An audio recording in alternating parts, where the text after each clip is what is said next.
বাংলাদেশে আইনের অভাব নাই, কিন্তু প্রয়োগের অভাব সর্বক্ষেত্রেই। সংখ্যা তো কাজ করবেই, কারণ 15 বছর তো ইলেকশন হয়নি এখানে। অবশ্যই প্রশাসনকে দোষর মুক্ত করতে হবে, লেভেল প্লেইং ফিল্ড। জামাতের নায়েবে আমির ডক্টর আব্দুল্লাহ মোহাম্মদ তাহের উনি একটি সেমিনারে বলেছেন যে সুষ্ঠু ভোট না হলে বাতিল করে নতুন ভোট দেওয়া হবে।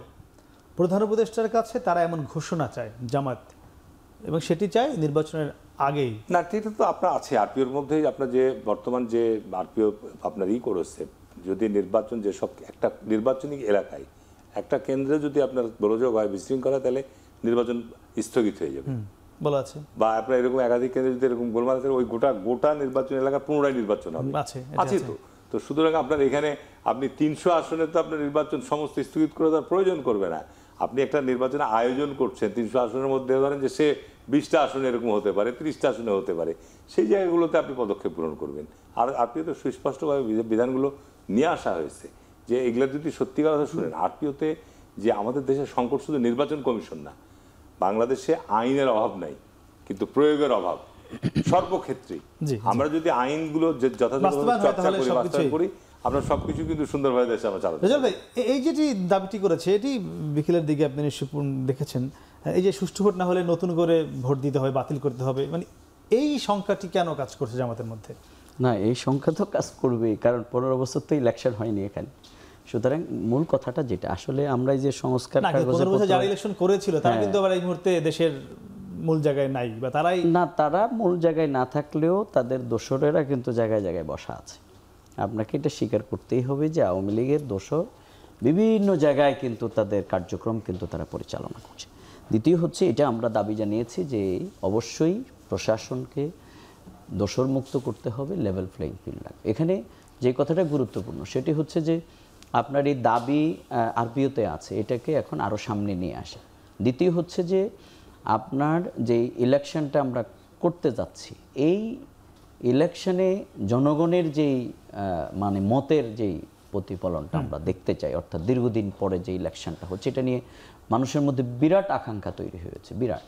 এবং নতুন প্রজন্মের মধ্যে সে আকাঙ্ক্ষা আছে, নারী ভোটারদের মধ্যে সে আকাঙ্ক্ষা আছে। তো সুতরাং এই জায়গাটাকে আপনি যদি কনফার্ম করতে না পারেন, কারণ আগে তো মানুষ ভোট কেন্দ্রে গিয়ে দেখতো যে তার ভোটটা কিন্তু আগে হয়ে গেছে, বিভিন্ন ধরনের সমস্যা আমরা এত বেশি দেখেছি। সুতরাং ওই যে বলে না যে মানে কেউ যদি চুন দিয়ে যদি মুখ পোড়া যায় তাহলে দই দেখলে সে ভয় পায়, ওইরকম অবস্থাটা আসলে দাঁড়িয়েছে। সেই জায়গা থেকেই ডাক্তার সৈয়দ আব্দুল্লাহ মোহাম্মদ তাহের ভাই এটাকে আরও সামনে নিয়েছেন। এখানে আরও দুইটা কথা তিনি বলেছেন, সেটি হচ্ছে যে রাজনৈতিক দলগুলোকে ডিক্লার করতে হবে যে তারা মানে যে তাদের দলীয় ঘোষণার বাহিরেও রাজনৈতিক দলগুলোর সেই ঘোষণা আসতে হবে, এবং সেটা টিভিতে মানুষ দেখতে পাবে, অর্থাৎ যাতে একটা দলের প্রধান অথবা দলের পক্ষ থেকে যখন বলা হবে যে এই বিষয় মান্য করা হবে, এইভাবে যদি গোলযোগ হয় তাহলে এইভাবে হবে, আমরা এইভাবেই চাই, তাহলে কিন্তু যারা এখানে সমস্যা ক্রিয়েট করে, অর্থাৎ আমাদের যে হুন্ডা গুন্ডার যে প্রিভিয়াস যে হিস্ট্রিটা আছে, সেই জায়গাটা তখন হয়তো জনগণের আরও সচেতনতা আসবে যে না, আমি একটা ঘটনা করলেই কিন্তু কাউকে বিজয়ী করা সহজ হবে না, বরং ইলেকশনটা কিন্তু বন্ধ হয়ে যাবে। আপনি বলছেন যে মানে এই সংখ্যার কথা, আবার আজকে সালাউদ্দিন আহমেদে বলেছে যে এবার জনগণই ভোট পাহারা দেবে, মানে তার মনের মধ্যে নিশ্চয়ই কোনো সংখ্যা থেকে তিনি বলেছেন যে ভোট অবশ্যই দুই দলই সংখ্যা প্রকাশ করছেন, প্রধান দুই দল। অবশ্যই না, আমার মনে হয় সংখ্যাটা একই রকম, যে আমরা যদি এই অর্থে বলি যে যারা ভোট কেন্দ্রে বিশৃঙ্খলা তৈরি করে অথবা করবে, ইলেকশন বন্ধ হয়ে যাবে।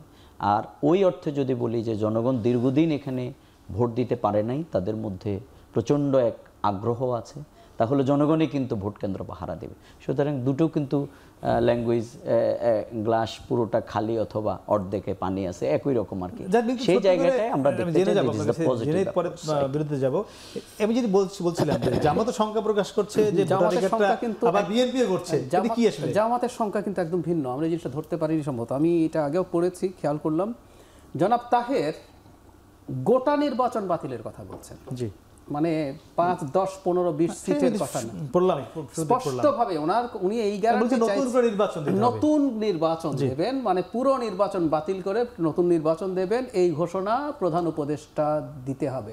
প্রধান উপদেষ্টার এই ধরনের কোনো এখতিয়ারই নাই, আসলে একেবারেই নেই।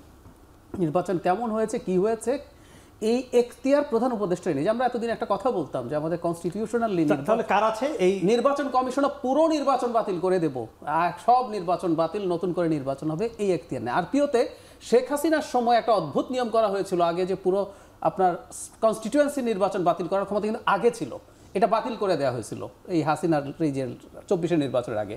আমরা আমাদের এখান থেকে এটা আবার প্রপোজ করেছি, এটা এখন আবার রিইনস্টেটেড হচ্ছে।